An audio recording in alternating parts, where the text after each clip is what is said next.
5:25 now on Arizona's Morning News with Jim Sharp and LaDonna Harvey. And if you've been yearning for a fluffy rom-com to take over movie theaters, You, Me, and Tuscany may do the trick. Here's KTAR's Brandon King. You pretended to be the white Italian man's fiancé, but ended up catching feelings for the black Italian cousin brother? Is he fine though? Either way, it's very romantic.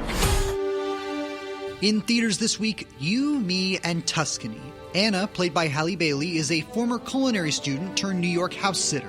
After a chance date with a handsome Italian man named Matteo, played by Lorenzo de Moor, she decides to visit his villa in Tuscany. But through a series of misunderstandings, Matteo's family believes that Anna is getting married to Matteo. What follows is small-town shenanigans, family drama, and Anna meeting and maybe falling for Michael, Matteo's cousin, played by Rege-Jean Page. There's a scene in the movie where Anna is making bruschetta and rather humbly says it's just tomatoes and bread. It winds up being an apt metaphor for You, Me, and Tuscany, a dish you have definitely had before and might not be the most nuanced thing you've ever eaten, but credit to director Kat Coiro and writer Ryan Engel, they've got some good ingredients they're working with. Two leads in Bailey and Page who find some solid connections in their flawed but kind of adorable characters, plus sun-drenched Tuscan vineyards allowing for some fun jokes and set pieces. It knows exactly what it wants to do, and if that sounds like your kind of fun, well, enjoy the bruschetta. For KTAR News, I'm Brandon King. It is 5:55 now on Arizona's Morning News. I'm Jim Sharp, along with Heidi Hummel, who's in for LaDonna Harvey, and strike a pose as summer movie season kicks off with The Devil Wears Prada 2. The legacy sequel hits theaters this week, and KTAR's Brandon King has more. Hello? Look what TJ Maxx dragged in. Sorry. Who is this? Do you know her? Do I know her? I'm Andy Sachs. She was one of the Emilys. One of the what? In theaters this week, The Devil Wears Prada 2. Taking place 20 years after the first film, Andy, played by Anne Hathaway, finds herself offered the features department at Runway magazine, the now mostly digital but still iconic fashion outlet led by Meryl Streep's Miranda Priestly. Thus, even if they don't necessarily want to work together, the duo set out to revitalize the brand's reputation both in the fashion world and amidst corporate consolidation threatening Runway's years of progress. Hathaway and Streep, plus the returning Emily Blunt and Stanley Tucci, are dressed to the nines and loving every second they get back with these characters. The slightly more mature storyline does add a bit more heft to what could otherwise be a pretty broad retread, playing to those worries that age, experience, and talent will do little when the resources are few and those who truly care are fewer. On the downside, though, aside from those costumes, it's not particularly great looking. The new characters, of which there are plenty, are not all that compelling, and this doesn't really reach scathing satire by any means. If you've been waiting 20 years for this, it's a good time, even if it doesn't quite match its best potential. For KTAR News, I'm Brandon King. Jim, do you know what The Devil Wears Prada is based off of? What real-life characters? No. Former Vogue editor-in-chief Anna Wintour. That's Amanda Priestley, Meryl Streep's character. Okay. You know what's interesting? I have no idea who that even is in the first place. So. You know Vogue.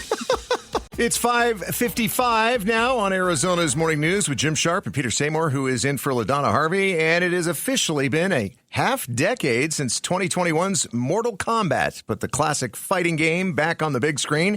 Now, here's KTAR's Brandon King with more Mortal Kombat 2. You have been chosen for Mortal Kombat.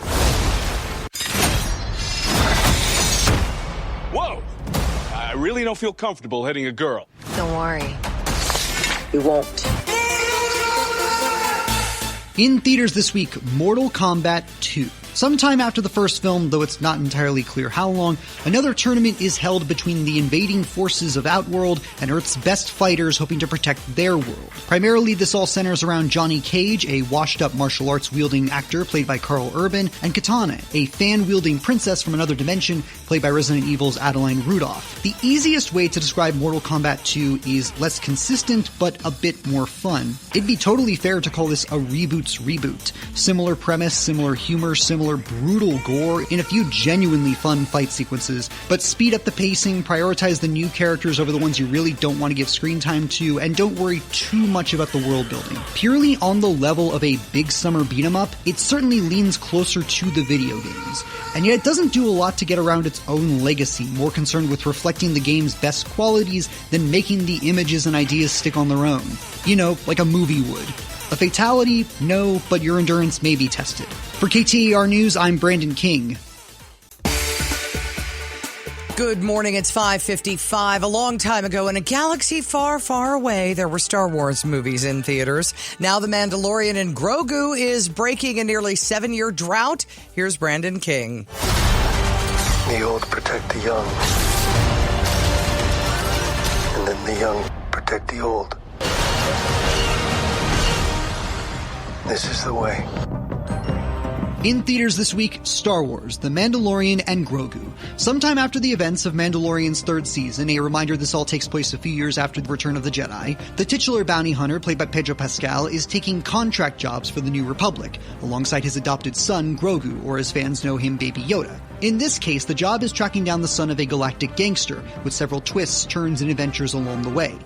There are several overarching issues one could point to with The Mandalorian and Grogu, most of which stem from it being a Frankenstein cobbling together of the planned 4th season of the television show as Star Wars' big return to theaters in 7 years. That being said, there are plenty of positives here, from Grogu leading some excellent puppetry work, to the film's two halves going from frenetic action to subtle character growth with relative ease, to Ludwig Göransson absolutely understanding the assignment of what Star Wars music needs to live up to. He absolutely delivers here. In other words, if you like the Mandalorian series even just on the premise alone, and can temper some of your expectations, director Jon Favreau does deliver the goods of a summer spectacle tied to some of the more zany, even classic elements of the original trilogy. But as a potential precursor to Lucasfilm's approach to Star Wars' future, put cautiously, this is not the way.